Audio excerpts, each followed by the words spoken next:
What's up YouTube? Georgia Silver Hunter back, and today we will be hunting a full box of bank wrapped dimes. Now I picked these up from my local Fifth Third bank. I did crack it open at the bank and I checked the enders, and at least on the first two rows it does look like we've mainly got an uncirculated box, so I'm kind of excited to jump into them. Now if you're a viewer of the channel, you know I do not have a lot of love for dimes, but I've had quite a number of you tell me that you've had a lot of luck hunting dimes lately, so I'm going to give it a try for the next month or two and see how it pans out. So looking forward to jumping into this. Hang tight, and I'll bring you in at our first find.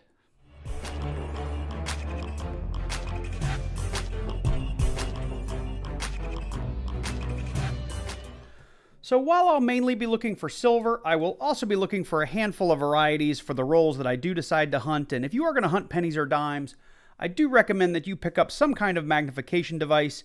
I love this little digital pluggable microscope that I picked up on Amazon. I've had it now for 2.5 years and it works absolutely great. I do have a link in the description down below for this particular microscope, and it's my Amazon affiliate link, so I do get a small little commission for each one that you guys buy.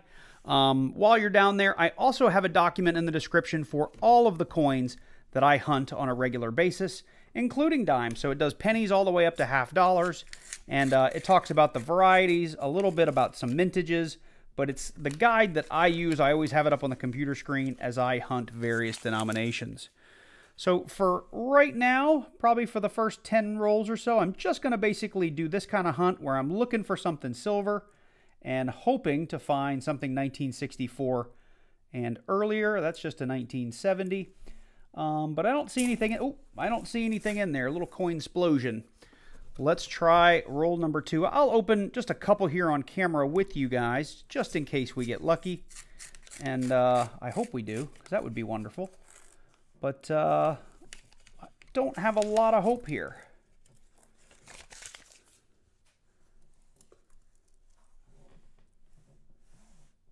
Let's see, don't see any silver there.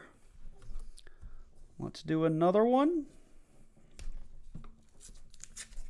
And like I said, I probably won't hunt every single roll, but I will do my best to go through as many as I can and look for the few varieties out there. The main one that I really want to find is the 1996 West Point dime.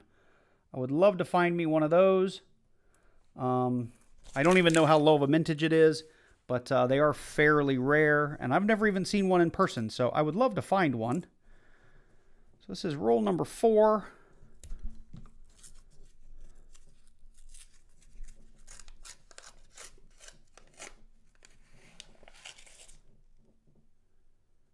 Not seeing any silver there. Lots of shiny stuff. Those really shiny dimes poking out are typically your 21s and 22s.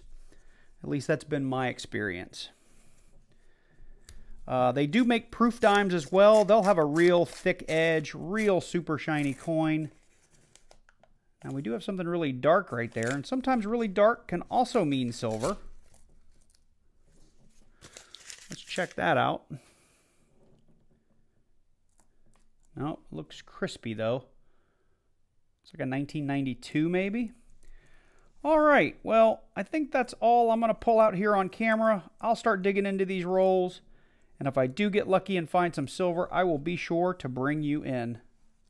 So I need a little help from the coin community. So I left you guys at roll 5. I continued on getting through roll 10, and in the very last roll, I found one of these black dimes, and I understand there is such a thing as a Black Beauty nickel, and I was just looking on eBay. There are Black Beauty dimes, and it is apparently an issue in the minting process where like the dies or the planchets or something overheat. Now, I need your help. Do I have a Black Beauty dime? It's a 2001P. I'm not quite sure what I'm looking for to ensure it's a Black Beauty other than it's black. So any help you could give me in the comments down below, I'd love to hear it. This is something I'll just set aside for now. For all I know, this has just been near some heat in general, like post-mint. I really don't want to damage it and scratch at it to see what's, if it's just surface deep. But real interested to know if I have something special here or if it's just a black dime. Let me know in the comments down below. So I have the first 30 rolls open, and I'm slowly making my way back through them. I've got them all laid out here. Not a hugely big find, but we did come across, let's see if we can focus that, a 2009 Denver, which has an incredibly low mintage. I'll throw it up on the screen. It's, I think, just north of like 49 million, which is a pretty low mintage for dimes. So we finally got through those first 30 rolls, and I did end up with an additional 2009 D. Looks like it might be just ever so slightly off strike. Not going to make much of a difference numismatically. I did find two 1970s, and I covered this in my last dime hunt, but and that one's kind of scratched up. But this one actually looks pretty good. This one has the 1968 S proof reverse on it. Let me put it under the scope just to remind you guys. If we look here at the top of the flame, you'll see that we've got 3 lines in there, and that is actually from the 1968 S proof. If it's a nice dull and flat flame, that has the proper reverse on it, or the reverse that was intended for the 1970s. So this was a transitional dime. From some comments I got in my last video, these are a bit more common than I had originally thought. I know a number of people are finding the 69 out there and the 70 quite frequently, but just wanted to show you guys. I actually have 2 of them. I'll put the other one under the scope real quick. There it is. You've got the lines there. It's just this one's in pretty bad shape, and it looked like we had some scratches on the face, so I'll just throw this one back. Well, that gets us to the end of the dime box, and we really didn't find that much. We ended up skunking on silver again. I did pick up one more, one of these kind of blackish brown dimes. This time it was a, let's see, 1990 Denver. The other one was this 2001 Philly. And again, I don't know much about these this Black Beauty designation, so if you do, let me know if I have anything here. I'll hang on to them. They're just dimes. No big deal. I did end up with 2 very low mintage. Let me back off a little bit. I'm a little too close there. 2 very low mintage 2009 Denvers in okay shape. They're worth hanging on to. I might flip those up or just put them in a roll somewhere. And I brought you in under the scope for this 1970 with the reverse of the 68D proof. You can tell from the detail there on the torch. And this one is in pretty nice shape. I will hang on to it. Put that in a flip. I understand these are fairly common, but I think it's pretty cool. And since I just started hunting dimes, I've only found a couple, 3 or 4 of them. So we'll see how prevalent they become. And with that, that brings us to the end of the hunt.